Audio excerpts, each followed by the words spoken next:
Welcome to the deep dive.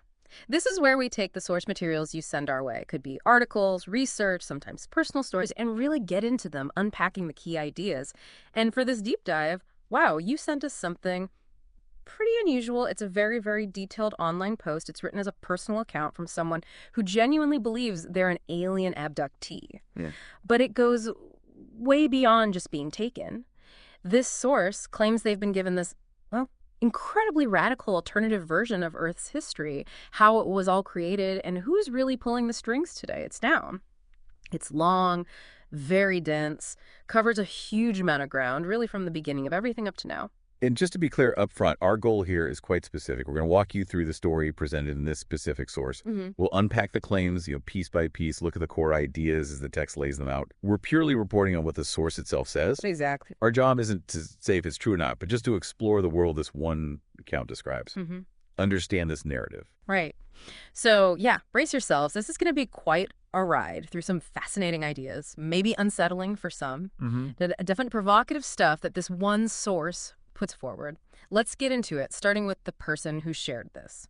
So the source starts off anonymous, right? Just someone who feels they absolutely have to share what they call the truth. They claim this long history of contact, prefers the term taken, not abducted, going back 17 years. Said it started really young, like age 4, with some kind of telepathic contact.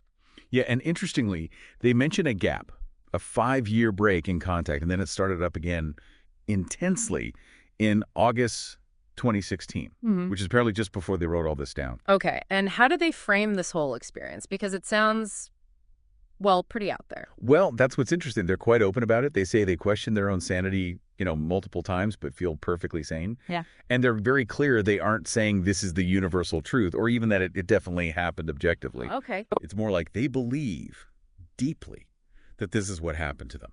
They even acknowledge maybe it's delusion, maybe there's some kind of distraction. So it's framed as a very personal truth, something they experienced and believe. And how do they get this information? You mentioned telepathy. Yeah, that's the main method described. Mostly one way, they say. They ask tons of questions, apparently, but don't get many direct answers back. Except for the one question they asked most often. And that answer came from? From the being they communicate with. Described as female, kind of motherly. This is the being who supposedly revealed things about the abductee themselves, the aliens, Earth, this whole alternative history. Right. And the abductee feels they're an old soul, a warrior type, but one who's had to learn to fight with the mind, not, violence. Okay, and this feeling of pressure to share now, where does that come from? According to the source, yeah. They feel like the whole truth, which came in bits and pieces over their life, finally clicked together recently. And now there's this immense pressure to share it. They were told to keep quiet before, but now's the time. And they kick things off with a pretty strong statement, right? Oh, yeah, right near the start. We aren't what we've been taught to believe we are. Not at all. Nothing. That line, it just immediately tells you, okay, everything we think we know, get ready for it to be turned upside down. Okay, so let's dive into that history. The creation story, according to the source, no Big Bang, no traditional God. Correct. The origin point here is called the One. And it's described very abstractly, not alive or dead, male or female, good or bad. It just is. It is, okay. And the One created the basic framework, planets, stars, moons, the hardware of the universe, basically. But it didn't act alone. No. The source says the One created several other races, intelligent, benevolent, immortal aliens. Their job, to serve the universe, maintain everything the One created. They're called the craftsmen. Craftsmen. Got it. Any specific races mentioned? Yes, one gets highlighted. The Centurions have a planet called Eden in the Centauri system. Their specific role was, seeding life everywhere. Seeding life? How? Using a master set of plant and animal DNA that the One apparently provided. A kind of cosmic genetic toolkit. And Earth fits into this how? Earth was crucial. It was designed by the Centurions to be their main seed bank, also called the Garden of Eden in the source. The actual Garden of Eden. In this story, yes. They used labs back on their home planet, Eden, for the tricky gene splicing stuff, making prototypes. Then those prototypes were grown, studied, cataloged right here on Earth. Okay. And once perfected, they distribute them to other planets that were suitable. Earth was specifically made to mimic all sorts of different conditions found across the universe. So Earth wasn't just some random planet. It was a deliberately designed cosmic nursery. Laboratory. Exactly, a cosmic lab and library run by these super advanced immortal scientists from Centauri. That was its original purpose here. All right. But then something went wrong. The source mentions a mistake by the One. Yeah, that's a key point in this narrative. Yeah. Right near the beginning, the One supposedly felt lonely. Lonely, the ultimate creator. Apparently. So to fix that, it divided itself, splitting off 25% to create number 2. But number 2, realizing it was sort of less than the One and seeing the universe was already complete, felt it had no real purpose. So it left. It just left, and that had consequences. Huge consequences, according to the source. That single act of leaving introduced 2 things into the universe that hadn't existed before: conflict and free will. Wow, okay. Conflict and free will born from loneliness and separation. Seems so. And after leaving, number 2 went off to a distant part of the universe, felt lonely itself, and split into 6 individuals. These 6 then developed their corner of the cosmos, creating a galactic society the source calls corrupt, led by this 6-headed beast. The 6-headed beast sounds ominous. It's presented that way. And a critical result of that division, the source claims, was corrupted knowledge. Specifically, knowledge about creation. So any beings created in their sector, under the 6-headed beast, they had no soul. No soul. What does that mean in this context? It means they were purely physical, temporary, flesh and blood only. Unlike the original creations linked to the One, which had souls, this sets up a fundamental divide. Okay, so we have soul beings from the One Centrans and soulless beings from the number 2 6-headed beast sector. Got it. So where did humans originally fit in before all this corruption happened? Good question. Humans in this story were created by the Centrans for a very specific job. Which was? To be intelligent workers, basically caretakers for the Garden of Eden here on Earth. The source stresses it wasn't easy work, delicate, even dangerous, managing all that life. And the human design itself, anything special there? Incredibly special, according to the source, a complex 2-part creature. The design was apparently approved by the One itself. 2 parts. How did that work? One half of the being lives on Eden, the Centran home world, working as a genetic scientist in their labs. The other half lived here on Earth as a biologist, botanist, cultivator, hands-on management. And they were connected somehow. Yes, by the soul. Described as a literal, pure form of energy, binding the 2 halves. This wasn't just spiritual. It allowed for an empathic and telepathic link. Constant communication, advice, shared knowledge between the Eden half and the Earth half. Whoa, so like a psychic connection to another version of yourself. Exactly. And get this, the source claims our conscience, that little inner voice. That's what's left of this original telepathic link to our Eden counterpart. Just an echo now. Our conscience is an echo of our other self. Okay, that's a fascinating idea. Doesn't it? And immortality wasn't guaranteed. It had to be earned. Earned how? By following rules, guidelines, showing intelligence, loyalty, contributing to the whole project. Life involved tests, lessons, sort of spiritual development through work. And what happened when the Earth half died? The soul ascended back to Eden. There, it was evaluated. If ready, the 2 halves, Earth and Eden, would merge into one single, complete, immortal being. And if not ready? Then, reincarnation. The soul was sent back to Earth into a new body. But this next life would be designed to be harder, specifically to teach the lessons needed to finally achieve that merger. Multiple chances. Originally, yes, unlimited chances, supposedly guaranteeing everyone eventually made it. But later, the source says, due to, well, problems we'll get into, it got limited to 10 chances total. The first life plus 9 reincarnations. Okay, so the original human design. 2 parts, linked by a soul telepathy, specific job maintaining Earth, path to earn immortality through service and reincarnation. Very different. Very, but that whole system got completely derailed. How? Let me guess. The Anunnaki. You got it. The source identifies the Anunnaki as one of those soulless races from Nibiru, the planet in the sector of the 6-headed beast. And they showed up why? They came to Eden first. Not to conquer, but for information. Their own planet, Nibiru, had a failing atmosphere, and they believed Eden held the tech or formula to fix it. And the Centrans? Being benevolent, but also cautious about soulless beings, they refused to share. They saw it as dangerous knowledge in the wrong hands. Which led to? Retaliation. The Anunnaki attacked Eden, basically destroyed it according to the source, and stole huge amounts of data, including everything about Earth. So Eden falls, and the Anunnaki head for Earth. When did they arrive? The source places their arrival during an ice age on Earth, which it calls a cleansing period. Apparently, the Centrans were using the glaciers for some kind of global drainage project. Okay. and had moved the human population temporarily to Africa using their ships. Bad timing, because that's exactly where the Anunnaki landed. And the Anunnaki wanted what from Earth? Gold. Specifically monatomic gold. The stolen Eden data told them this was the key ingredient they needed for Nibiru's atmosphere. So they found the humans in Africa. Yes, and they expected to just use them as slave labor for mining. But the humans resisted, strongly. They still felt their connection to Eden, their duty to protect Earth.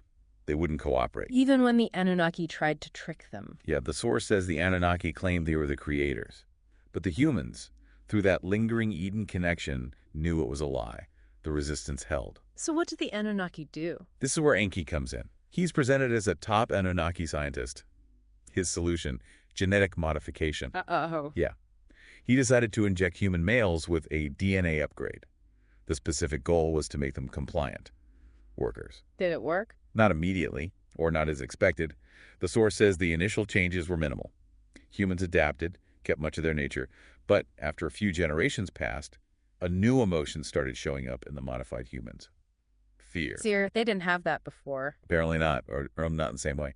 Their original emotional range was limited, according to this. Fear clashed with their core programming. Enki got frustrated, started experimenting more aggressively. And during these experiments, digging through the stolen Eden files. You found it. The game changer. He discovered that humans had a soul. Which was totally new to him. Completely. His race was soulless, remember.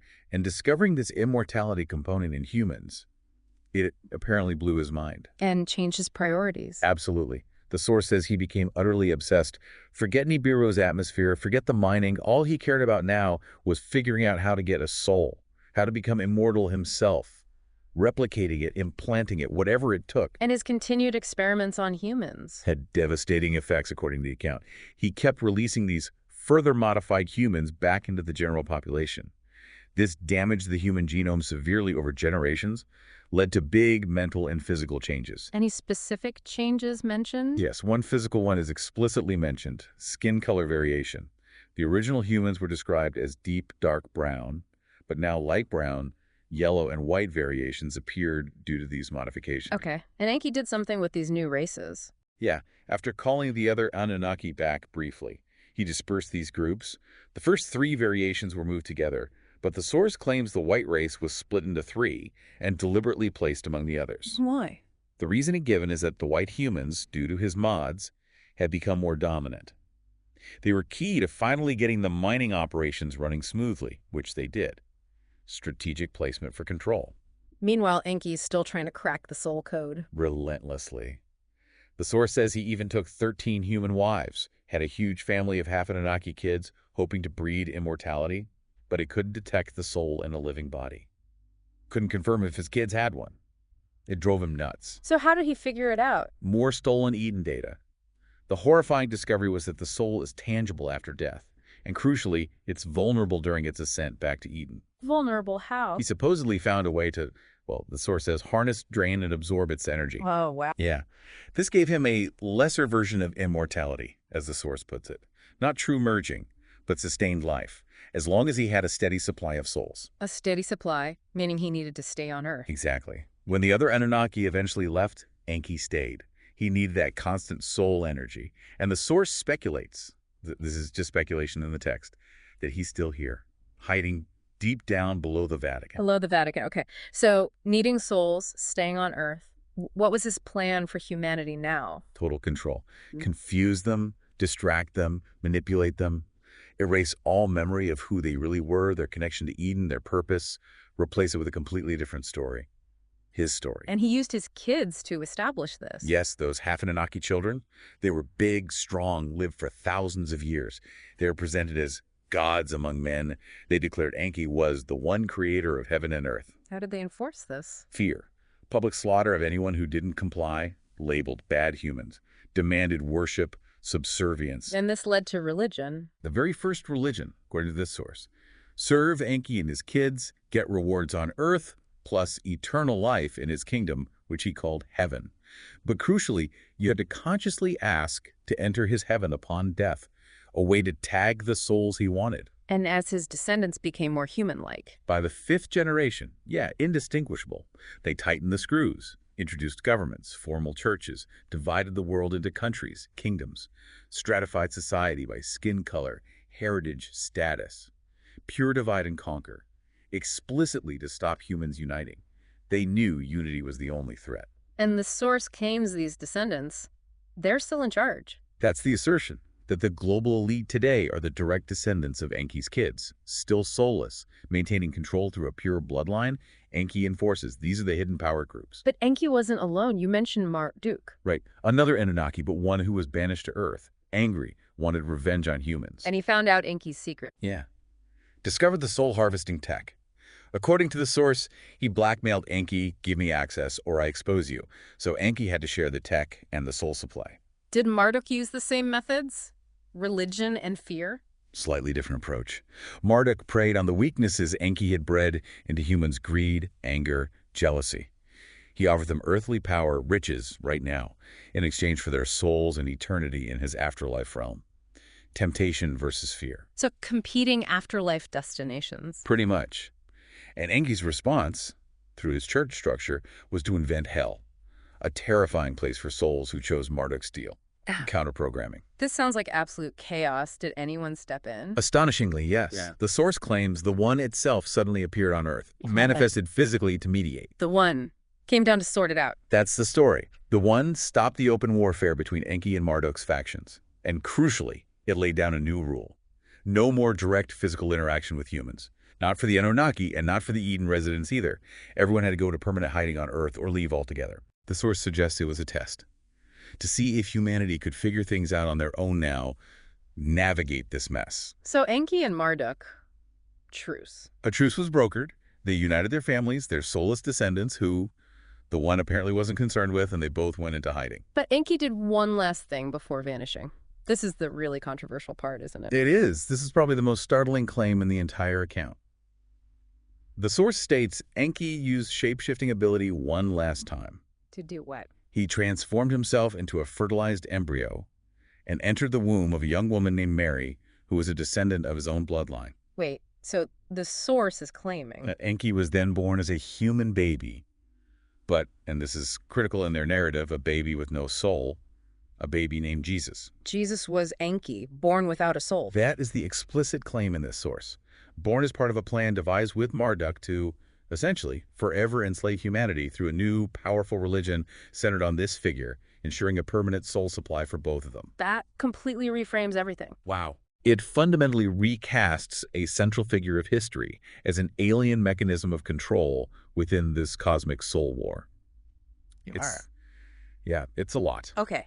Meanwhile, back on Eden, or what was left of it, what were the Centaurans doing? Well, they weren't really cut out for this kind of deception, this mental warfare, the source says. They realized they couldn't just reverse Enki's genetic damage to humans. It was too deep, permanent. So they came up with a plan B. Plan B involved. Abducting humans again, but modifying their souls after death. Using apparently a jolt of electricity to alter the soul before putting it back into the revived body. Okay. That sounds invasive. It does. But the key was this modification didn't really change the person it happened to. It was designed to affect their children, their offspring. To what end? What was the goal? The long-term goal was to gradually produce humans who were more sensitive, more in tune with the needs of Mother Earth, as the source puts it, and ultimately to reestablish that original telepathic link to their counterparts back on Eden. Has this plan been working, according to the source? Slowly, yes. It claims this led to the arrival of indigo souls, starting around the early 1900s. It even names Errol Flynn as the first. Errol Flynn, okay. Yeah. Then a main wave supposedly started in the late 1960s, increasing every year. And the children of these indigos are called crystal children. Their role, to witness and document the big changes coming so humanity can't be enslaved like this again. But there was a downside to all this genetic meddling on Earth. Something affecting Eden. A really tragic one, yeah. The source claims the genetic changes Enki made here have caused a related condition back on Eden, an autism-like affliction of the mind among the human counterparts there. It's apparently crippling a large part of this intern population.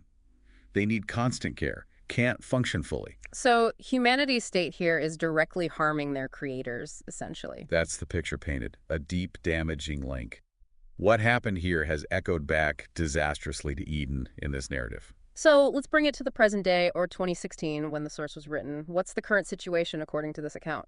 The bottom line is, Enki and Marduk's descendants, the soulless elite, have allegedly been working together for almost 2,000 years.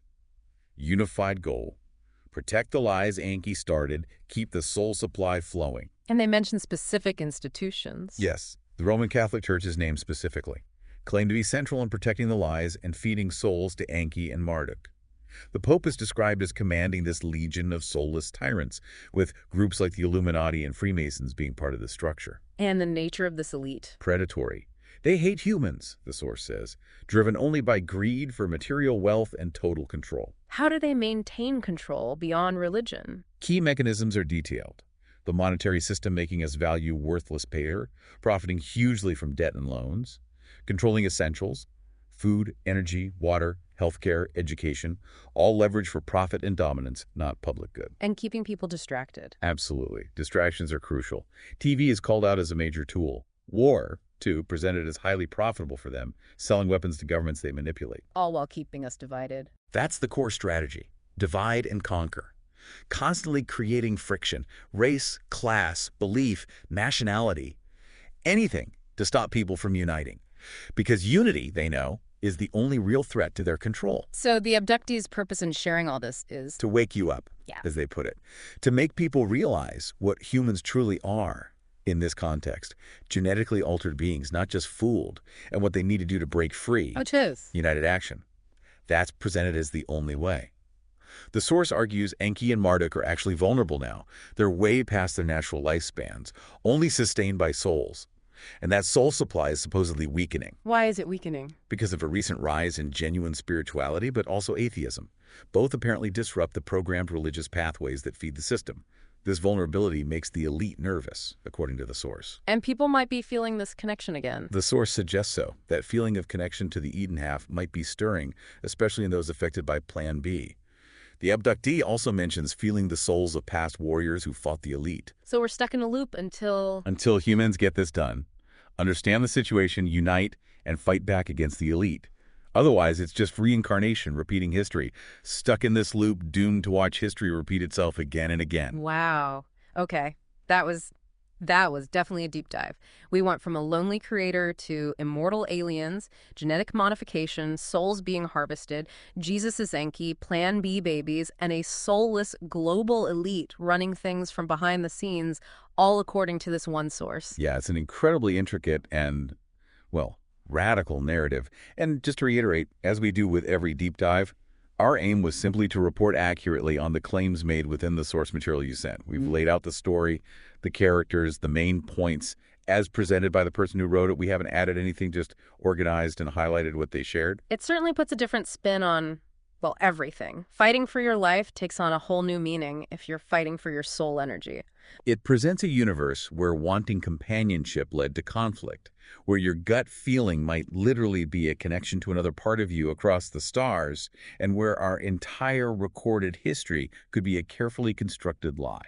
A universe where the real battle is invisible, fought for the very essence of what makes us conscious. It pulls together cosmology, genetics, religion, conspiracy theories, global politics. It's a unique tapestry woven in this one specific account. Challenges pretty much every conventional idea. So maybe we leave you with this final thought, drawing straight from the source itself. If that inner voice, your conscience, is what this account claims an echo of a telepathic link to another part of yourself, what might happen if you truly listen to it? What might it reveal, not just about you, but about the kind of world described in this account? Definitely something to think about. Thanks for joining us for this deep dive.